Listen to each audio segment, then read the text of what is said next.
A new episode of Kitty Bartholomew Your Home begins tonight's Design at 9 with Country in the City. Then at 9:30, Design at 9 continues with an all-new HomeWise. Learn how to build a cookbook stand for a functional kitchen. At 10, our new show, If Walls Could Talk, shows you an historic New York home with a cannonball in the wall. And at 10:30, it's an all-new dream house. The Sandbergs get a look at the architect's plans and meet their builder. It's all tonight on Home and Garden Television.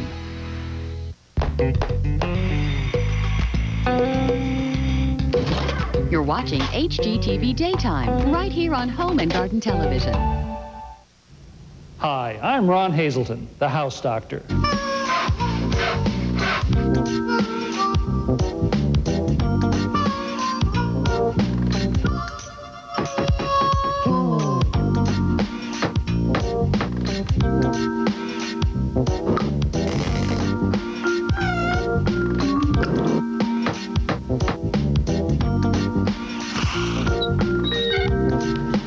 Well, welcome once again to The House Doctor, the show that helps you fix up your home or apartment. Now today, I'm going to hang an oak mantle on a stone fireplace, and guest expert Matthew Culmore will show us what to look for in selecting a house plant. But first, when a viewer wrote asking for help in building a redwood fence, well, I paid her a house call. Volunteerism is very important to our preschool. On any given day, there's at least 8 parents helping out the teachers with the program. No kidding. Now, this is Susan, by the way, and we're at the Valley Parent Preschool, and this is the new school in the background right here. This is actually a house that you're converting into the preschool, right? Right, and we've had an outpouring from the community and donated labor and materials to make it happen. Wow. Now, you sent me a list that was about this long of projects. Yes. But we've selected a fence that's being built in the front of the school, right? Right. Okay, let's go take a look. Okay. A few days ago, one of the people who was working on this project put in these first 3 fence posts.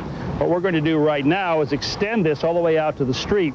This is going to sort of be our benchmark right here. We want the top of the fence to be this height, and everything else will begin here and align with this fence post. So let's start by taking a piece of string right here and tying it on the front face of this post, just like so. Well, we're out here by the street now. This is the other end of that string that we tied onto the post. You see, it's just touching the face of those 3 posts down there. Susan, go to your right just a little bit. Just touch the face of them. And back to your left. Okay, that's great. All right, now what we're going to do is take this stake. This, by the way, is a piece of pipe. So I'm going to drive this in. A piece of pipe with a cap on the end. Let's slip this over first. All right, and then we'll put our stake right up next to the string, just so that the face of it, just the face right here, is just touching the string. And then by raising this pipe and letting it drop, I can hammer this in. Now that we've established the line of our fence, we want to determine where each fence post is going to go. This is called a line level. I've hooked this onto the line here so that I know that this, in fact, is flat or level. And we've also decided we want to space the fence post at 6 feet. So we're coming out here exactly 6 feet. This is my tape measure. Let me get my felt marker out now. I'm just going to mark this string right here with the felt marker. All right, and Susan, if I can hand the tape measure back to you. Now, I've got a piece of string in my pocket here. I'm going to tie this to that mark I just made. Now, at the end of this piece of string, I've tied a nail. This is going to act as a weight. This sort of creates a temporary plumb bob right here. And this shows me the exact, pretty much, center of the post hole. Let's take a stake right here and drive this in. All right, now there's that stake that we just put down, and I've sort of started our hole here just to define that. We can take the stake out now. Now this is Ed. Actually, his wife is a teacher here at the school. So Ed, you're on the volunteer crew today. Why don't you go ahead? This is a post hole digger, by the way. And the way you use this thing, you've probably used it many times yourself. You just drive it in, squeeze the handles together, and it takes out a small portion of dirt. Allows us to make a relatively small hole, there you go, without having the sides sloped in. Pretty hard to do that with a shovel. Okay, let's mix up some concrete now for those post holes. This is a single batch concrete mixer. Mixes 1 40 or 60-pound bag at a time. And you start by filling this lid with water. This is Candace, by the way. Candace, just fill that up.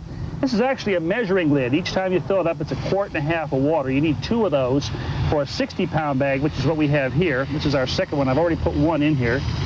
Okay, that's great. Okay, so remember, water goes in first. And this is Ian. Ian's mother is the director here. Okay, Ian, if you just pour the concrete in there. Oops, let me get this seal. This is actually the seal that goes in the lid right here. Okay, you pour the concrete in. I'll put the O-ring back in place. There we go. Water first. Then the pre-mixed concrete. And we're going to put the lid on. Okay, tighten this up. Now, what you have to do, Ian, if you'll help me with this, you have to roll this back and forth. Let me turn this around this way. You have to roll this back and forth for about 30 seconds, and you have to make sure that you do one complete revolution with each roll. Okay, that's looking good, Ed. Let me just take a measurement here and see what we got. All right, we went about 24 inches, and we just about there. In fact, we're a little over.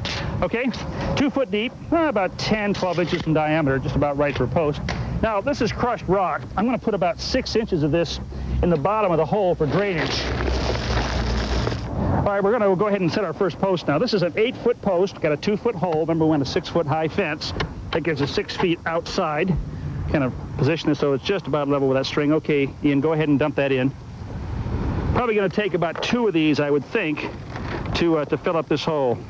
Now, we've got 2 bubbles on this post level. We've got one right here and one over here. This one will tell us if we're vertical or plumb in this direction, and then this one over here will tell us if we're vertical or plumb in this direction. Those both look pretty good, okay?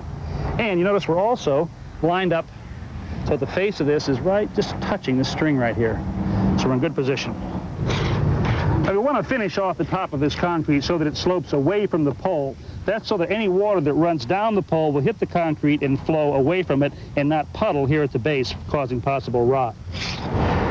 We've let the concrete dry overnight on this post. It's nice and solid. Now we're going to be putting in next this top piece here called a rail or stringer. This is Kevin over on this end. Kevin, if you'd hold that in there, Ed is back. We're going to put this right in the center of the post, all right? Now we're going to line it up with the string that we stretched earlier, but let's just double check this with a level. Make sure that the stringer or rail is good shape. Right on the money, guys. Okay. Now, I'm going to attach this to the post with these rust-proof deck screws. Now, these are made by Fast Tap, and they have a self-drilling point right here. It allows me to do this without splitting the wood. I'm going to use them just like a nail, coming in here as we would a toenail. And right down here at an angle, through the 2x4, and then into that post. Now, we put a second rail up right down here, attached that the same way as we did the top, and we're just beginning to put our fence slats up. Now, this is rough-sawn redwood 1x6s. We're going to be attaching this with these 6-penny galvanized box nails, which are going to go probably 2 on the top and 2 on the bottom. Now, the architect's plans call for 2 boards with a 4-inch space in between, which eventually will get covered by another board on the back side. So we've made up some spacers here that are 4 inches wide. Okay, Bob, go ahead and put that in. We've got one down here in the bottom rail as well. That'll give us that uniform distance without having to measure and mark each time. All right, now we'll go ahead and nail this off. To add some detail to the fence, we're going to put this piece of 1x6 up here. This could be called a fascia board. Okay, Rob, we're going to clamp this in place just to make it a little easier to make sure that everything stays put while we nail it. Okay, got mine. When you're flush with the top there, give me a nod. Okay, and then we'll nail this off using those 6-penny galvanized box nails. We've put a second fascia board down here in the bottom, and our final piece of trim for the fence, or detail, is this cap. This is a 2x6, which is going to sit right up here on top of the fascia board. We're going to center this so it overhangs the same front and back, and then we'll nail this in place with some 16-penny hot-dip galvanized nails. Well, we've had a little change of plan here. The original plan was to carry the fence along this pink string right here. The problem is it's going to look like it's sort of disappearing into the ground because this slopes up so much. So what we're going to do instead is we're going to raise each section about 6 inches. So it'll come along here, then step up about 4 times until we reach this post, and it's going to drop down low again so we've got clearance and we can see up the road. At this point, several of the staff, parents, and their children pitched in, and within just a few hours, a good deal of the fence was put up. Listen, Susan, thanks for having us over. This was a great project, and it was so much fun working with everybody. I like the idea that everybody's sort of volunteering in several ways to make this school work. And I love the way the fence turned out. It's handsome, and I think that decision to make it stepped up like that really was a good one. I think it looks much better that way. So if you've got a backyard that's crying for a fence, well, now you've got a great design and some techniques to help you build it.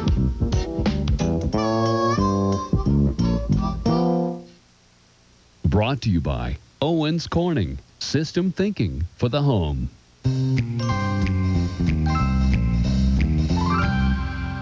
When it gets chilly, dressing in layers can help keep you warm. Dressing your house in layers can save energy and keep your house nice and toasty all winter long, too.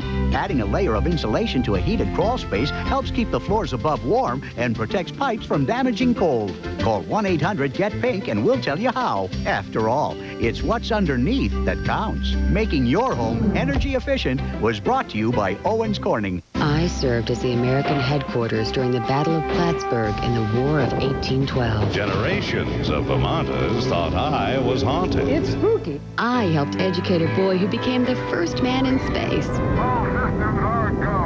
The brightest stars in Hollywood came to me for advice. Explore some of America's most fascinating homes, one story at a time. If Walls Could Talk. Tonight at 10 Eastern on HGTV, Home and Garden Television. I'd like you to meet Bob. Hey, Bob, thanks for having me over. Thank you, Ron, for showing You're up. holding something there in your hand. It looks an awfully lot like a mantle. It is. It's an oak mantle that we've had for about 3 years, and my wife and I always wanted to have one, but I wouldn't known how to put it up here, and I thought of you, the house doctor, so that's where we need your help to install it. Beats the heck out of me. Well, it'll beat the heck out of both of us. So what, has it been a stone that's bothered you, sort of? Yes. Weren't sure how to attach it to that? So irregular that I didn't know where to begin. Okay, good. I'll tell you what, let's start by just deciding how high you want this. Obviously, we're going to center this over the firebox. Now, there is a code requirement that says we've got to have at least 12 inches from the top of the firebox to any combustible material. Of course, this is wood, so we have to be a minimum of 12 inches above here. We're probably more like 14 right now. Let me hold this. Just go back over to the side of the room. Just take a look at it, because it's really up to you, whatever you like the looks of here. I think that looks good, just where it is, right There? Yes. Okay, well, hold her in. Okay. Let me get my pencil out here. Let's just make a little mark on the stone right here. Okay, then we can take this down. Now, mantles like this are designed to be attached to a ledger or piece of wood, which in turn is attached to the face of the fireplace. I'm placing this just about where we want the top of this mantle. We're going to put a 4-foot level up here. This level left to right. Okay, let me see it. Okay, Bob? There we go, right there, all right? Now that's level. Now let's take our 4-footer down. What I'm going to do now, this surface is very irregular. So I want to attach this at places where the ledger strip here is going to be in contact with the stone. So there's one right there. Looks like we've probably got one right here. You got one over there, Bob? Yeah, right there. Right here? Okay. And I'm going to put one over a mark over here. Even though I'm not in contact, we probably can shim up behind this because I want something out here closer to the end. So maybe we'll put one right here. Okay? Now let's take this down. We'll drill some pilot holes. Now there's the pre-drilled hole in our ledger, and this is a carbide tip drill right here, small enough to slip through there. I'm just going to be marking the stone at this point so I can make the holes in the stone align with the holes in the ledger. It doesn't have to be very deep, just enough to make a mark. That's the last one. Okay, this comes down, and there's our mark. We're going to attach this ledger to the stone using what's called a lag screw. It's got a hexagonal head and a very coarse thread. But of course, you can never put this directly into the stone. First, we have to put in what's called a lag shield or anchor. It's a piece of very soft metal that's actually split. You see this right here? As I screw this in, it sort of pushes the two halves of this apart, and it'll jam it on the inside of the hole. That's what's going to hold everything in place. Now, we've got to drill a hole that's large enough to accept this lag shield, and for that, of course, we need a carbide bit, and that should be just about right there. This is 3/8 inch bit. Should be just about perfect. Now, there's the mark we made earlier. Let's go ahead and drill our hole. Now it's just a matter of taking the lag shield or anchor and slipping it in the hole. Now, to actually attach our ledger, we're going to take our lag screw with a washer on it, push it through the pre-drilled hole. Why don't you go ahead, Bob, and do yours over there. Okay, and then we're going to line up the screw with the lag shield right there. Okay, and we tip it up, and we'll screw this in as far as we can by hand. Now, because we actually use this as a template to drill those holes in the masonry, all these holes should line up without any problem. Let's make one final check here to make sure that our ledger is in fact level. It looks good. And then every place where the wood is actually in contact with the stone, like it is right here, we'll go ahead and snug this up with a socket wrench. We've got, okay. But over here, for example, where we've got a space behind the board, we're going to want to insert a shim. Just a small block of wood here. Get in position. There we go. And then we'll tighten the lag screw down against that. That'll prevent us from bowing this ledger as we tighten up the lag screw. Now, actually installing the mantle is very simple. I'm going to drill 4 or 5 pilot holes here on the top of the mantle. Okay, now, Bob, if you can grab the end over there. Okay. We're just going to set this up on the ledger. Okay. There we go. Okay. We'll make sure that it's centered. And then, through those pre-drilled holes, I'm going to drive an 8-penny finish nail and right into the top of that ledger. Well, there she goes, Bob. After 3 years, she's finally hanging over the fireplace. What do you think? That really looks beautiful. It came out nicer than I expected. Thank you very much, Ron. Well, you're very welcome. And we, of course, went ahead and countersunk those finish nails, put some putty on the top. You know, one nice thing about hanging a mantle the way we did here is it's quite strong enough to support the weight of the clock and this brass horse over here. You don't have to worry about that coming down when it's put up this way. So listen, thanks for having us over. I'm glad after all this time we were able to put this up. We did figure it out together. And please enjoy it. And if you've got a mantle that you're thinking about buying or one that's been hanging around waiting to be put up, well, now you know exactly how to go about doing it.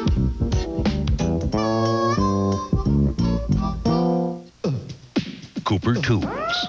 Hard-bodied, hard-working, hard to beat.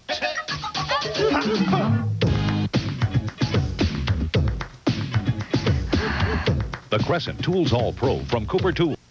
If you're a homeowner looking to save money on your current monthly mortgage, or you'd like to finance the purchase of a home, call Fidelity Funding today.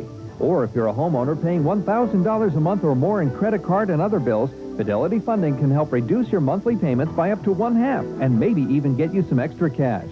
So whether you want to purchase a home, refinance your current mortgage, or consolidate your monthly debt payments, even if you've had some past credit problems, call Fidelity Funding at 1-800-269-4100. 3 things I know about the helmet camp. Number 1, it was gimmicky. Number 2, it never worked. And number 3, you're an idiot. ESPN Sunday Night Football, 17 weeks. You know, I don't appreciate being called an idiot.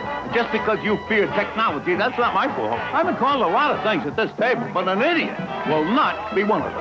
ESPN Sunday Night Football. Coverage begins at 8:15. The NFL on ESPN is brought to you in part by your Northeast Ohio Ford dealers. And they're available at Sears and Kmart. News about the great taste of Colombo is traveling fast. All across America, people are singing its praises. And one by one, they're switching. Colombo. Take us for a taste drive. It's Sears Days, a sale you do not want to miss. Great buys on a ton of great brands. Like Levi's 550 jeans at a pre-shrunk price. No other store can have so much on sale. That's why it's called Sears Days. Nobody does it like you, the way that you do. Nobody's got the power to please me. Hoover's exclusive 2-tank system lets you pick up wet in one tank, then switch to a separate tank to pick up dry. So there's no mess emptying, wet or dry. Nobody does it like you, Hoover. Nobody does it like you. Remember vinyl? Room-sized computers? That was then. Today, high technology is all around us, even in your kitchen. Introducing Wilson Art SSV for countertops. The look and feel of traditional solid surfacing, but slimmer. So SSV can cost up to 1/3 less. Now we have your attention. All the advantages without the high price. Wilson Art SSV. Spreads like buttercream, covers like royal icing. My everyday paint colors and combinations make decorating a piece of cake, and they're available at Sears and at Kmart.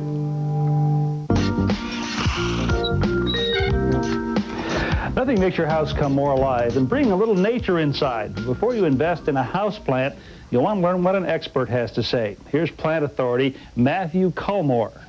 The most important factor in purchasing houseplants is the determination of the light that you have available. While it's very easy to have too little light, it's very, very hard to have too much light.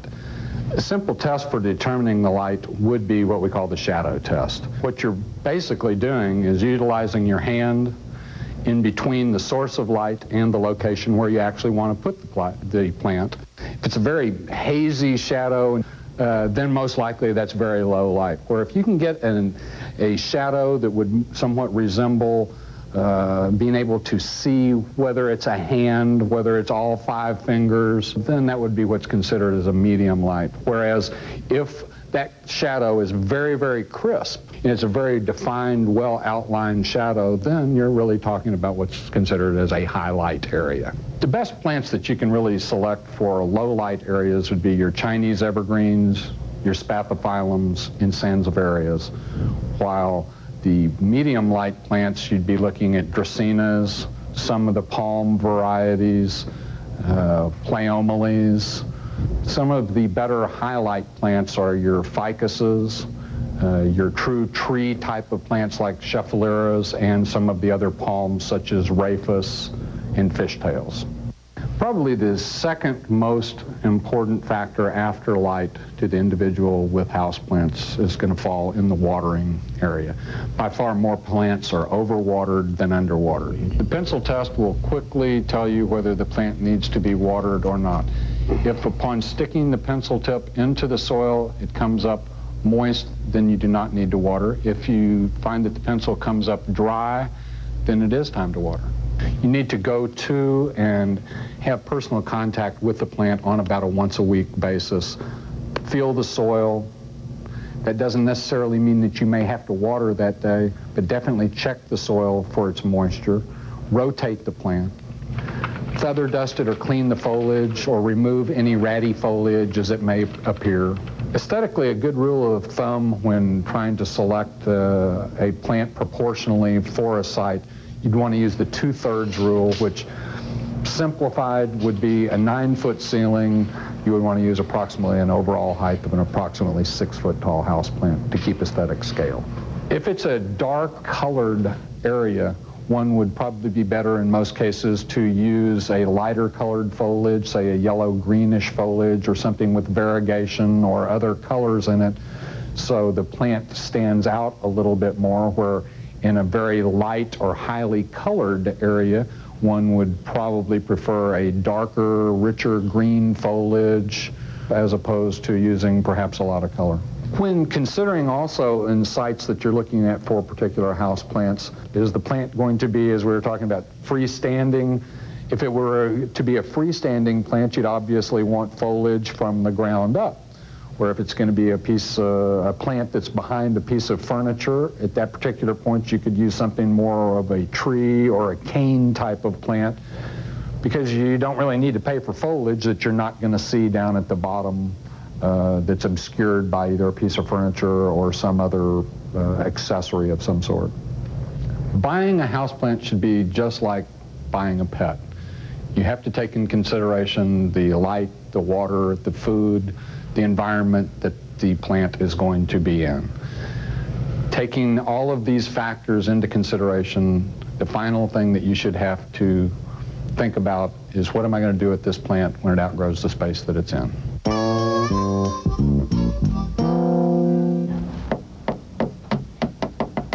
If you've ever had to remove this old window putty like this right here, say to replace a broken pane of glass, you know how difficult it can be, especially if you're working with a putty knife and a hammer. Well, there's a new tool that makes this job go a lot faster, and it's called a putty chaser. Now, this fits in just about any 3/8 inch drill, actually a 1/4 inch or 3/8 inch drill. I'd suggest using it, though, with a corded model rather than probably a rechargeable battery, because you're going to need a little bit more torque. Okay, it goes in like that. Now, you see there's a cutting tool right here. You see that turn? And a little shoulder right here. So what we're going to do, let me get my safety glasses on first of all, is we're going to place this shoulder right here on the edge of the sash, just like so. Tip it down just a little bit, get a grip on the handle right here, then we'll start the drill. Okay, now you see that cutter chipping away the putty? Look how fast this is going. Okay, nice clean job. Now, you should be seeing this showing up in hardware and home improvement stores fairly soon. It's called a putty chaser, and it could save you a lot of time.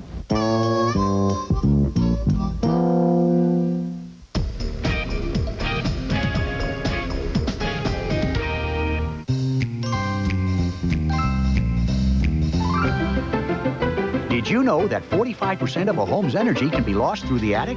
If you've got less than 12 inches of fiberglass batt insulation, you probably need more. Add a layer of R25 Pink Plus insulation featuring Miraflex fiber. It's virtually free, so it's easy to handle and install. Call 1-800-GET-PINK to find out more and start saving your energy for something else. Making your home energy efficient was brought to you by Owens Corning. Every minute of every day, someone buys a Clopay garage door, like the Sustmans of Stevens Point, Wisconsin, Ron and Rose Gerard of Cincinnati, Joe Dobus of Fort Lauderdale, and the Gropp family of Zebulon, North Carolina. Naturally, we'd like the next one to be yours. Call 1-800-2-CLOPAY. Beautiful, durable, reliable. Clopay, America's favorite garage doors.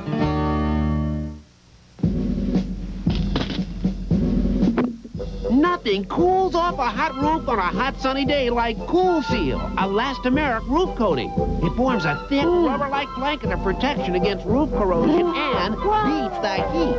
America's #1 elastomeric roof coating. Whee! Cool Seal, protecting mobile home roofs since 1945. Beats the heat. Available at Lowe's. Every day, more people are choosing Lowe's Home Improvement Warehouse. And here's why. Lowe's has everything to make decorating projects quick and easy, like wallpaper, borders, coordinates. Want to add color to your backyard? Why not start with red? Nobody brings people and nature together like Wild Birds Unlimited. How do you make the best seed even better? You have a seed sale. Nobody brings people and nature together like Wild Birds Unlimited. Hi, I'm Cheryl of Wild Birds Unlimited in North Olmsted. Let our certified bird feeding specialists bring nature to you and your family. At Bethesda, real quality leather furniture is furniture that lasts, soft, comfortable, and durable. Bethesda features leather furniture that looks great and feels good too. Don't miss our biggest leather sale ever with savings up to 45%. Exclusively at Bethesda Furniture on State Road in Parma. Couldn't move them around. Well, normally you'd use a tape measure just like I did. But suppose you didn't have a tape measure. Well, let me show you another way to do this. It's as ancient as the Greeks and actually even a little bit more accurate than that tape. These are called measuring rods, just two pieces of stick. We'll place one at the end of this piece of wood right here, the other at this end. Okay, make sure that those are flush. And then we're going to make an index mark right across the two of them, just like that. Now we can carry these sticks anywhere. Come to our second location, lay them down flush at this end.